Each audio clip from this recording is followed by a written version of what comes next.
respostas endócrinas ao treinamento de força. Como que reage a nossa testosterona? Como reage o nosso GH? Como reage o IGF-1 e o cortisol? Como é a resposta dele ao treinamento de força? Será que tem diferença em resposta hormonal para os pesos livres e para os trabalhos na máquina? Será que tem diferença? Será? Vamos lá, vamos ver.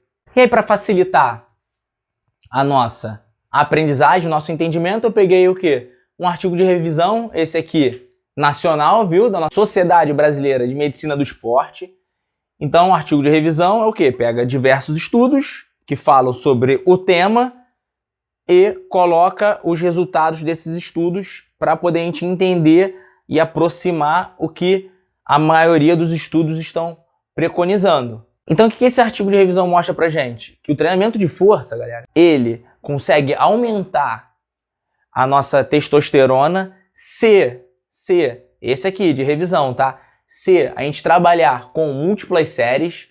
Então, ele vem mostrando o tempo inteiro pra gente que a gente trabalhar com múltiplas séries e trabalho com movimentos multiarticulares, com exercícios multiarticulares, a gente faz elevar o nosso nível de testosterona. E isso é de forma significativa, e isso em diversos estudos. Então a gente está mostrando o quê? Uma resposta endócrina melhor para exercícios com múltiplas séries e multiarticulares. Por quê? Porque eu já falei para vocês anteriormente, por causa da quantidade de massa muscular envolvida nesses exercícios, nessas atividades, tá? E a gente tem mais o quê? Receptores androgênicos. O que significa isso? Os receptores androgênicos, eles são responsáveis pela síntese proteica, pelo aumento da nossa massa muscular.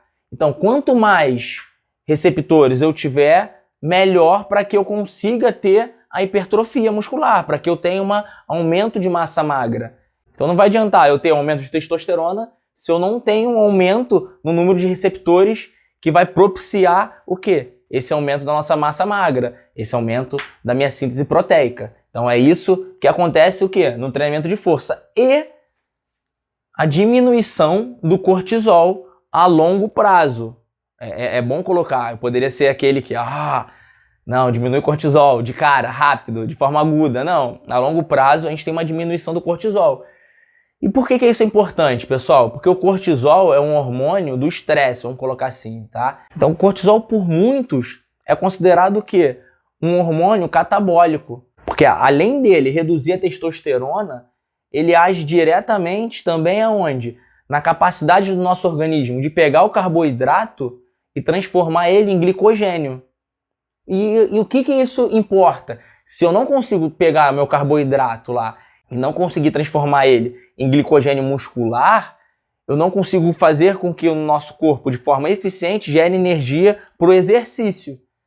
E aí eu não consigo gerar energia para o exercício, eu não consigo colocar uma intensidade adequada, eu chego à fadiga mais rápido e você não consegue ter uma construção de massa magra, não consegue ter hipertrofia, e aí vai virando um efeito cíclico. Então, todos os mecanismos que possam fazer com que meu cortisol aumente, eu tenho que me precaver, tomar cuidado. A gente já falou que o próprio estresse a nível psicológico, faz ter aumento de cortisol.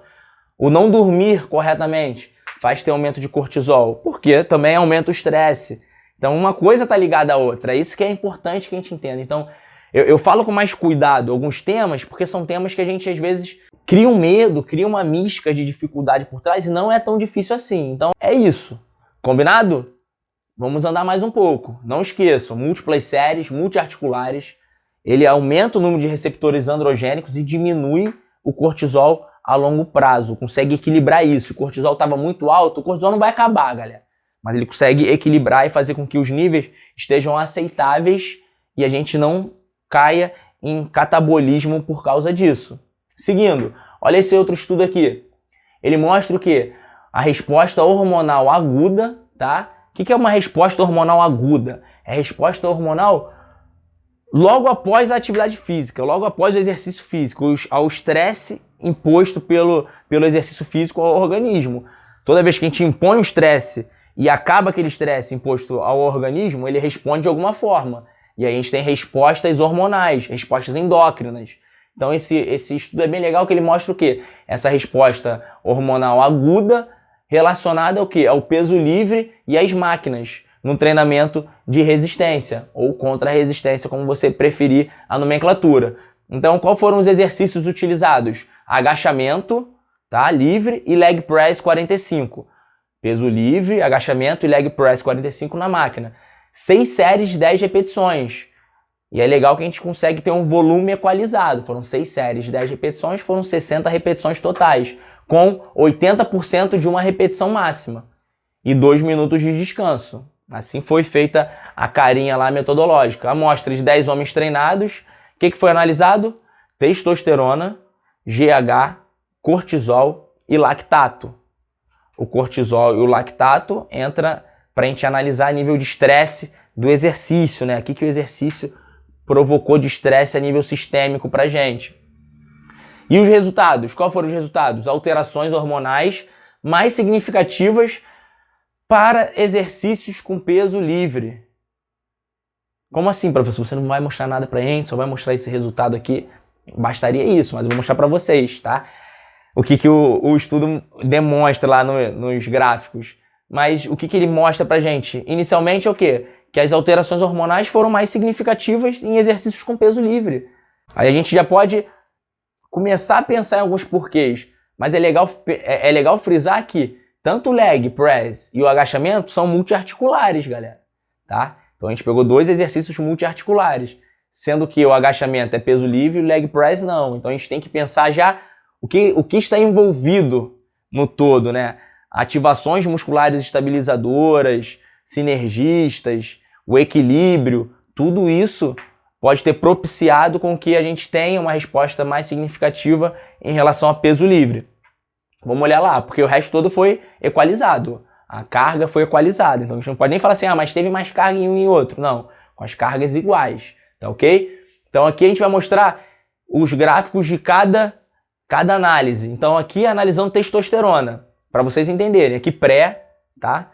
Pré-treino, antes de fazer o exercício, como estavam os níveis hormonais, imediatamente pós-exercício, assim que o cara acabou, 15 minutos depois e 30 minutos depois. Agachamento livre, leg press. Então, como a gente estava aqui em relação no agachamento livre à testosterona e ao leg press, pré-exercício. E aí a gente vai olhar o quê? Imediatamente após. Tem um aumento significativo no agachamento livre quando comparado ao leg press no aumento da testosterona. Quando tem um asterisco, pessoal, é que tem um aumento significativo. Todos têm um aumento, mas quando a gente tem um asterisco é que realmente teve um aumento significativo, que é um aumento importante a nível estatístico, tá? Então, imediatamente após o agachamento, a testosterona ficou significativamente mais alta, depois, 15 minutos depois e 30 minutos depois, elas decaíram e ficaram iguais. Mas olha como foi diferente aqui, tá? GH, olha o GH, onde a gente estava a nível de hormônio inicial, tá ok? Imediatamente após, olha quão maior foi, tá? E também foi significativo, sendo que o GH, galera, o GH é impressionante. Como que a resposta do GH de forma aguda ao treino de força e ao treino, mais que o treino de força, ao treino de força com peso livre, ele tem uma resposta muito alta. Então, imediatamente após, 15 minutos depois e 30 minutos depois, o aumento é significativo nas 3 mensurações. Então, a gente permanece com GH alto. E o mais interessante é que, se a gente comparar a testosterona, ela decai, ela não chega aos níveis iniciais, mas ela decai e fica igual tanto para o leg quanto para o peso livre. Já o GH, não. O GH, ele se mantém alto, ele não chega ao mesmo padrão 30 minutos depois que o início. Ele se mantém alto. E aí a gente poderia até ver estudos por quanto tempo ele vai se manter alto dessa forma. E isso é importante por quê? Porque o GH, ele tem um efeito anabólico, não tem? Tem, é legal.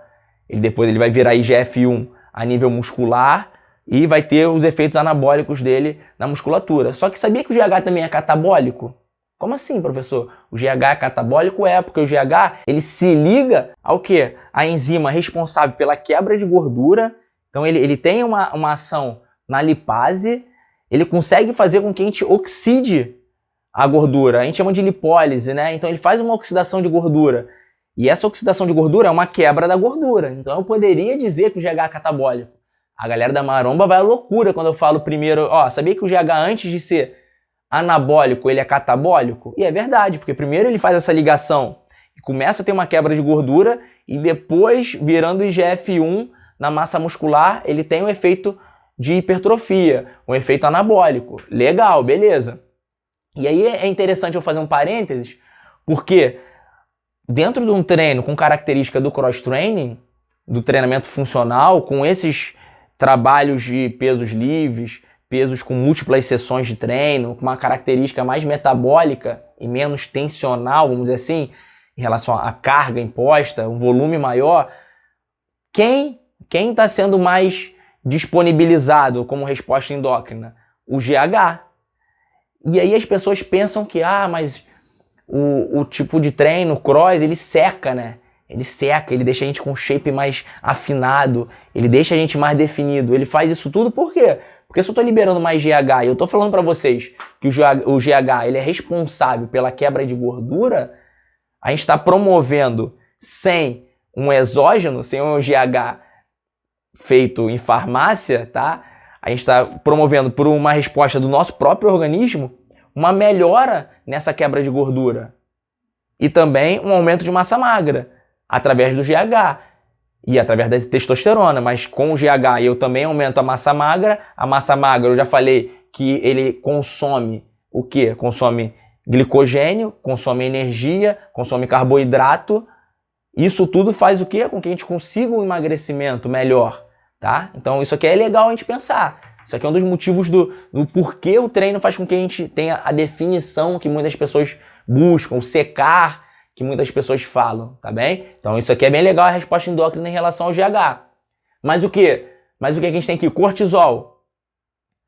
Pode ser um dos motivos, tá? Pelo qual a resposta endócrina maior nos outros momentos, o que? Esse aumento do nível de cortisol.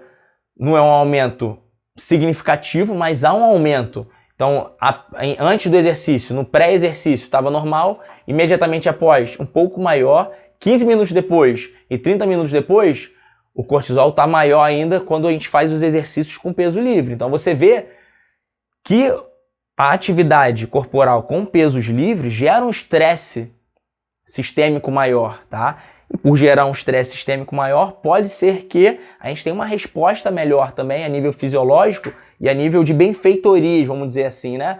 Pós-atividade física e a nível de respostas endócrinas. Só que, como consequência, né, a gente tem também um nível de aumento ali em relação ao cortisol, que depois vai ser equilibrado, mas o cortisol chega. E o cortisol, a gente falou que ele atua o quê? Tentando diminuir a quantidade de testosterona. Pode ser que seja um dos motivos também que pós-exercício, 30 minutos pós-exercício, a testosterona volta a decair, porque o cortisol subiu. Então ele começa, testosterona e cortisol, eles são diretamente ali ligados. Um aumenta, outro diminui, um aumenta, outro diminui. Fechou? Fechou? E vamos seguir e passar e ir para a nossa reta final já dos nossos exercícios com pesos livres. Acabou a resposta endócrina. Até mais. Tchau, tchau.